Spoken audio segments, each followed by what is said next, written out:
You are the former Secretary of Commerce and also Ambassador to China. How do you feel about the ongoing trade tensions between China and the U.S.? Well, this is most regrettable because the U.S.-China relationship has grown steadily ever since President Nixon visited China and after the normalization of relations between our two countries. And there's so much in which the United States and China cooperate.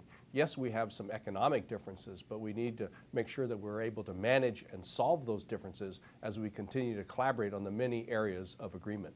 Actually, there are no winners in a trade war. Everyone loses. The workers of both sides, the consumers, the companies, and especially the consumers. And this will have long-lasting impacts on our economy and on the pocketbooks of everyday people. So it's imperative that the two governments try to get together and resolve whatever the differences are instead of resorting to tariffs. Tariffs are a terrible way to address whatever grievances or concerns the U.S. government may have and U.S. companies may have with respect to the economic policies of China. And what has been the impact so far on U.S. businesses and exporters and consumers? Very specific sectors are being hit and being hit hard, and this is going to create problems, economic problems, loss of jobs, loss of profits and income for many, many people on both sides of the Pacific.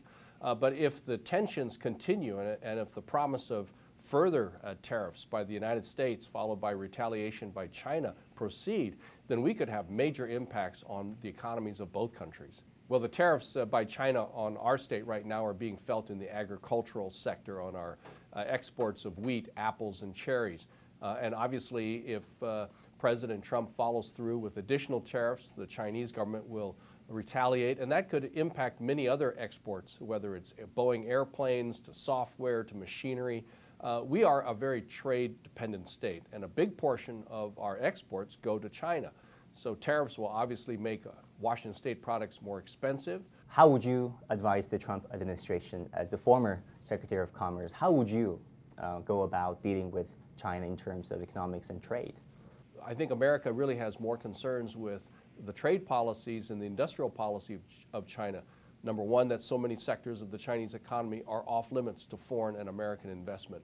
Number two, that if investment is allowed, it oftentimes must be with a Chinese partner, and that the American foreign firm may not have more than 50% ownership, has to be less than 50% ownership. And number three, as a condition of doing business in China, and especially with joint venture partners, the American and foreign firms must share their technology. But tariffs are the wrong way in which to try to address those concerns.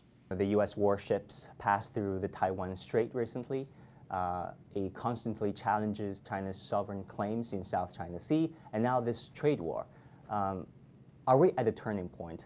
Do you think the U.S. administration is turning from China engagement to China containment?